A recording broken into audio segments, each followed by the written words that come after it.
Welcome to Maths with Bob. Today we're looking at polynomials in particular, and we're looking at this thing, or the idea, I guess, of multiplicity, or if you like, a repeated root in a polynomial, sometimes called multiple zeros or roots of multiplicity. And they are just basically, a repeated root. And you can see here, I just have a quick look at the theory, and px is equal to, you can see here, x minus alpha to the r by q of x, and differentiate it, and then take out you can see here a factor of x minus alpha, alpha being the root, to the power r minus 1. So basically it just means that if it's a root of multiplicity r in the polynomial px, then its multiplicity drops down 1 on the first derivative, and obviously 2 on the second derivative, etc. Now how we track these down is usually with the converse. I'll just go over to the idea of a converse. Now how do we do this? Well, to track down basically multiple zeros, or if you like repeated roots, we just keep on differentiating, and then we have to backtrack and try and work out okay, which one is a zero of the original p of x, okay, coming up through the stream, I guess, of the derivatives. So the idea is the converse basically says if we have a common zero of px and p dash x, okay, you can see here, then x minus alpha is a factor of q of x, you can see here, which basically it means that we're going to have a x minus alpha squared being a factor of p of x. So what's happening here is that you can see here, if p of x and p dash of x have a common zero, basically then it would obviously be of degree 2, or if you like a multiplicity of 2 in the original p of x, if it's of multiplicity 1 in p dash x. So basically the idea is all you do is you can see that the multiplicity will drop down on each derivative and increase on each antiderivative, okay, coming back up. So the idea is just to cycle through and check, basically. So let's actually have a quick look at an example. You can see here an example. Okay, we have an example here.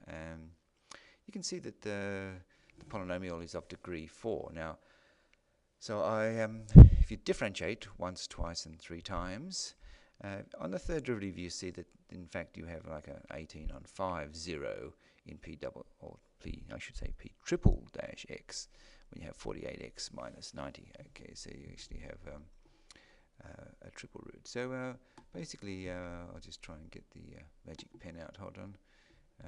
Here we are. So basically, if you look here, this is the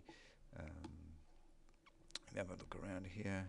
This is basically where, okay, we stop, okay, obviously, and you can see here that basically this is going to give us 90 on 48, which simplifies eventually down to 15 on 8. So basically that's not going to be too much help. So if we go back to this second derivative, okay, this is the second derivative here, you can see here, I'll see if I can get it to, I'll actually just go up. Let's see what happens here. Okay, I'll cut it off a little bit, but you can see here we can actually, oops, let's chop that down a bit. But basically it is in around here. This is what we're going to do the second derivative. We're going to try and factor that. Okay, now that factors to, you can have a quick look over here. This is the factors. You can see you've got 2 factors. We've got 2 and 7 on 4. So we need to backtrack and just check those out up the derivative structure. So we put them into p dash, okay, so just see if they work in p dash x, and you can see here p dash of 7 on 4 is not 0, but p dash of 2 is 0. Okay, so 2 is looking promising. Okay, so we then put 2 back into, if you like, the original polynomial p of x, and it is okay. Okay, so we actually found it is of degree 2 in p double dash. Obviously, okay, well, I should say it's actually of degree 1 in p double dash of x. Then it means it will be of degree 2, or if you like, a multiplicity 2 in p dash, and then coming back into the original polynomial, it'll be of, its multiplicity will be 3. So you can see here x minus 2 has a multiplicity of 3 in the original p of x. Now, the only other thing left to do is really to work out what is the other factor. Now, I've done it by inspection here. If you just have a quick look, the coefficient is 2, and the x minus 2 all cubed would have a coefficient of 1. Therefore, the the following factor, if you like, write it as like ax minus b, or ax plus b, will in fact have a coefficient in that factor of 2, just by inspection. Now, the only other thing is, what is the constant, if you like, in that linear factor at the end here, over here? Now, this is the one here. So this is what linear, how do we get this linear factor here? Okay, well, we know that minus 2 cubed is actually minus 8. And if we look back over here, minus 8, and we have a constant term, if you look over here, of 24. Okay, so what?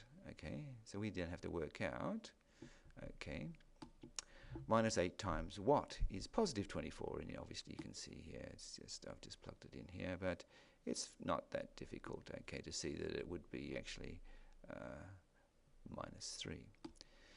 Okay, all right, so you just have to sort of, you can do these by inspection. You can also do these algebraically as well. But thank you for watching, and bye for now.